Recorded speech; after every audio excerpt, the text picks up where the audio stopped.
Hello everyone, by Luca Mazzucchelli. Today I have a special guest who is a kind of myth for me.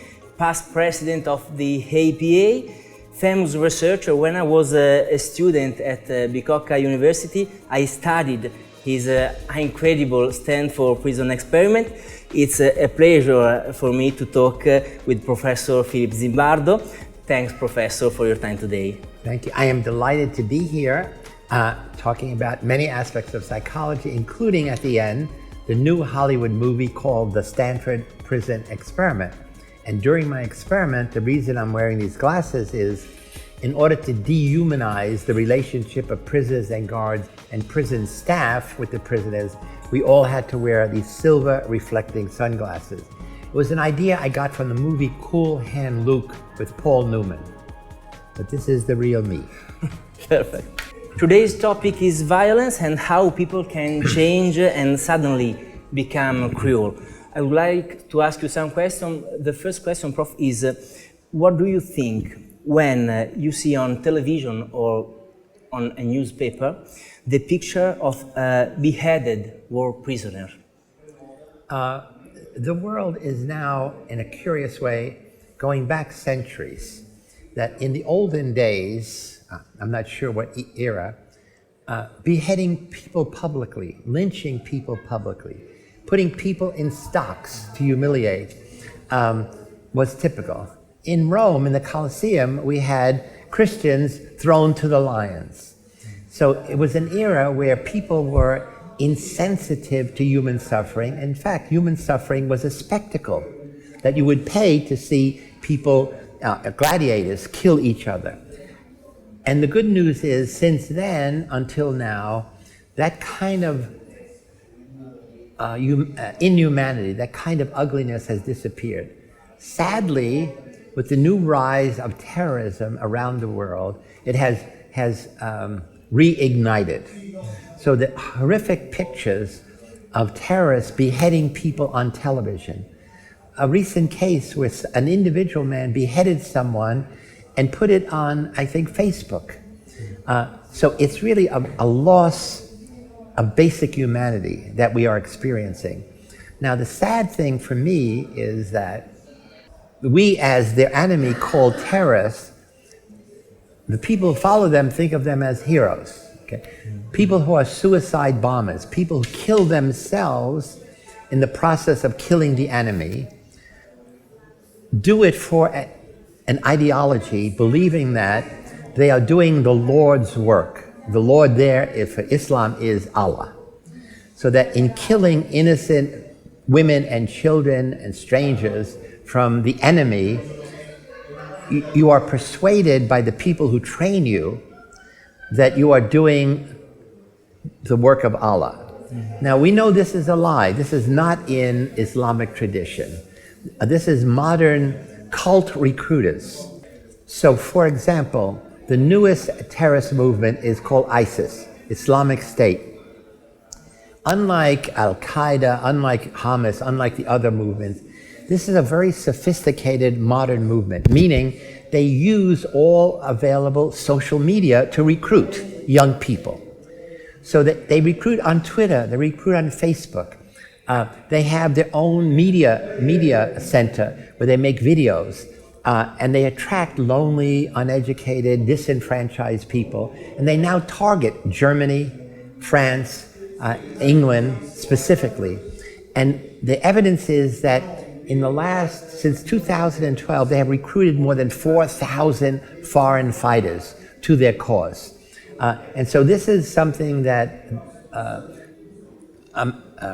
people in the West have to be aware of and scared of, because this is a very powerful recruiting tool. In the past, what would happen is, and I studied this, I was part of a group of trying to understand the nature of terrorism at Stanford University, that what would happen is there would be a rally, let's say in Palestine, against Jews. And then there'd be older men who would identify young men and women who are saying, kill the Jews, bring them together in a small group and say, do you really believe this? Are you willing to join a movement against Jews? And then they train them how to be a suicide bomber. And then to make them think you are a hero, that when you die, not only will you be sitting at the right hand of Allah, but your family will sit with you. And then they would make posters holding a gun with a bandana, in your town. So you would become a hero, but it is not heroic to kill innocent women and children for any reason. Okay. That's clear. Prof, do you think that all people in particular situation can become cruel? Or there are some elements that prevention that can save us from this transformation? Oh yes, so in general, my research over many, many decades has focused on what are the situational, circumstantial forces that can get ordinary, good people to do bad things. And there's much research in psychology to prove this in many areas. And there's a whole recipe we can talk about. What are the psychological forces that get people to move across the line from good to bad? But in every research and in every natural situation in the world, there are always some people who resist. Let's say on the average 10% or 20%.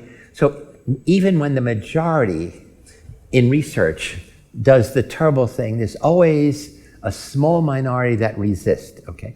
So the question is, what is the difference? What is about them that's unique? Now, we have not studied in enough detail the people who resist powerful social influence, because we focus on the people who give in, because that's fascinating. And in my book, The Lucifer Effect, this is one of the basic issues I raise. We know how to make good people do bad things. Every military in the world trains ordinary soldiers to kill the enemy, okay? And the enemy, I'm killing you, you're killing me. So the enemy is an abstraction, okay? It's the other. But there's no military that trains people to understand and care for the enemy. Now, this should be the realm of religion. But sadly, over hundreds of years or 1,000 years, more people have died in the name of religion than any other reason. Start even before the Crusades, the Inquisition, and now the Islamic movement. So curiously, the place where people should learn ethics, who should learn human dignity, in many places are doing the opposite. Now, the key is where religion teaches you that we are the only right religion, everyone else is false, okay? Under those circumstances, the people in that religion, whether it's Christian, whether it's Muslim, or whatever it is, have to believe that their job is to eliminate people who don't believe.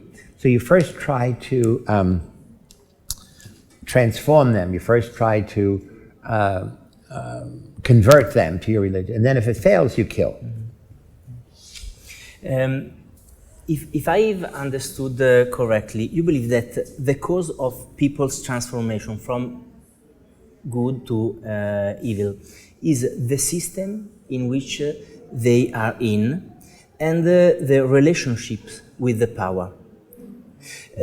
In your opinion, where does one's responsibility end with regard to the actions he is undergoing? Okay, so it's really asking two questions. One is the research by the Stanford prison experiment, and I did early research on the power of anonymity, making people feel anonymous. Also tied in is the research of Stanley Milgram on obedience to authority. That research says that the ordinary people, whether ordinary men in Milgram research or even intelligent college students in my research, can easily be led to do very bad things to other people if they get caught up in the power of the situation. What that means is getting them to play a role, have rules, have procedures, have social norms, where in this situation, which is different than everything else, this is what people do. And you get rewarded for doing that thing. And so in a funny way, you change negative into positive. So in the study by Stanley Milgram, where he got up to 1,000 participants, mostly men, but he had some women, 20 years old to 50, ordinary people in America, to deliver a painful, in some cases, they thought could be lethal shock to kill someone else, a stranger. Why did they do it? They did it because they believed they were helping rather than hurting. So what's critical is to understand the semantics of terrorism, the semantics of evil, so that the person who's doing it, the soldier who kills, is not killing, he is saving he is a patriot saving the good people in his nation. So that, and again, the Milgram study, it says we want to help people improve their memory. How are you going to do it? By punishing errors. How will you punish errors? By killing people who make too many errors. Okay, now in the Stanford prison study, all we said was we are creating a model of American prisons, which in general are places of punishment. And even though the students in our experiment were college students who never were in prison, who didn't know about prison, they knew in their mind prisons are about power. Guards have the power to dominate prisoners, and prisoners can rebel, that's their power, but ultimately they get crushed. So in my study, by putting ordinary young intelligent college students into uniforms, giving them symbols of power, a billy club, the silver reflecting sunglasses, handcuffs, the situation transformed them from being ordinary average college students into being prison guards, many of whom, but not all, did cruel, sadistic things to the prisoners. Prof, how can we transform ourselves in heroes? Okay, this is a wonderful question because I have asked that question myself 8 years ago. I gave a talk at the TED conference, I think 2008, and it was really my journey from creating evil to inspiring heroism. So you know, many people have studied evil over generations. Theologians, dramatists, poets, sociologists, criminologists, but they study evil from the outside, looking. I wanted, in the prison study, create evil from the inside, take ordinary people, put them on a stage. It's like a Pirandello play. Take 6 characters, only had 24 characters, put them on a stage, and then we see what they do. And so now we know that when people are anonymous, when there's dehumanization, when there are rules and roles to play, when they're in costumes, when everyone is doing the same thing, when there is a powerful authority who's organizing things, these are the conditions of the situation that can get people to move across the line between good and evil. Now, we have been trained in every nation, every people, that there is a line that separates out good people like us from bad people like them, okay? And we have been trained, mostly through our religion and school and family, that line is fixed, impermeable. But it turns out it's not. It's permeable. Good people can be seduced across, as I said, the children where I grew up. And also, the good news is bad people can be rehabilitated to go this way. So it's really understanding the nature of good and evil, not as personality traits, not as things inside of us, but really as attributes of human nature. That is, every one of us has the capacity to do enormous evil, and at the same time has the capacity to do enormous good. And my argument is, what brings that out is the situation that you live in and that you grow up in. So we know if you grow up as a child in a war zone, if you grow up as a child in a migrant camp, if you grow up as a child where your parents are in slave labor, If you grew up as a child where your mother is caught up in sex trafficking, your options are limited.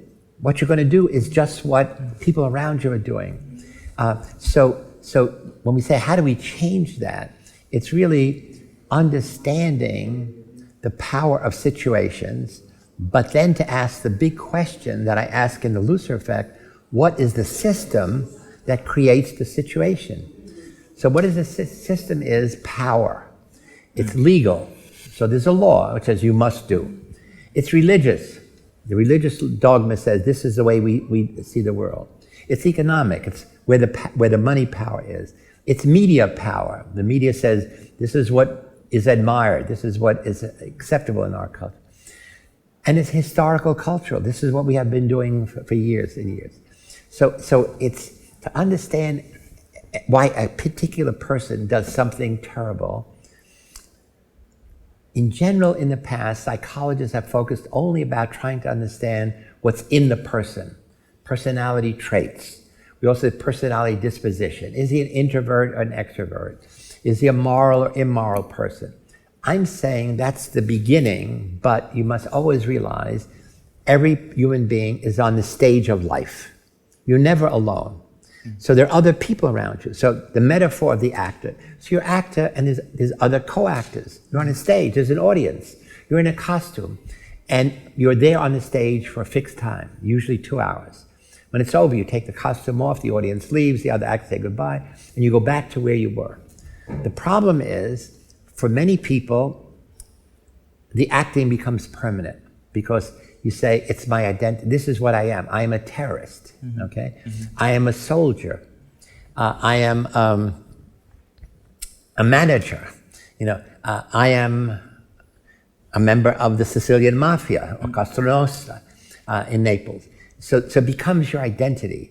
So you start out being an actor, acting a role, and then the role transforms and you become the role. The role. Prof, last question. Would you like to tell something about your last movies? So I'm very excited because I'm excited at this day in July 2015 that I can say to the world after 44 years, because we did the Stanford Prison Study in 1971, another generation ago, that there is an incredibly good Hollywood movie about to appear next week in New York City, Los Angeles, San Francisco, and then around the world, called The Stanford Prison Experiment. Fantastic. And it's a very well-made movie, very powerful, almost overwhelming. And what's unique about it, the whole movie is about the experiment. It's not a story which has the experiment on the side. The experiment is front and center. And so what I'm hoping is that for the first time, the audience will be looking at the screen as if they were looking at a one-way mirror, through a one-way mirror, observing what me and my team were observing, looking in on a study, but then also they're observing the observers. They're observing me and how I change over time. And so I think for the first time, general audience can appreciate how, again, ordinary, intelligent, young men recruited in an experiment, knowing it's an experiment, being prisoners of guard by a flip of the coin, in a very short time, one day, can become a prisoner or a guard. And in those roles, do things that would be unimaginable to them before they were in the situation. And then it became ordinary. To be cruel, sadistic became ordinary by the third day. You did it without even thinking. And then each day, the level of abuse, the level of humiliation, the level of degradation of guards against the prisoners got worse and worse. Now, what's interesting is, and it relates to your earlier question, not all guards did bad things to the prisoners, but no guard who could be labeled a good guard ever once minimized, prevented the bad guards from doing what they were doing.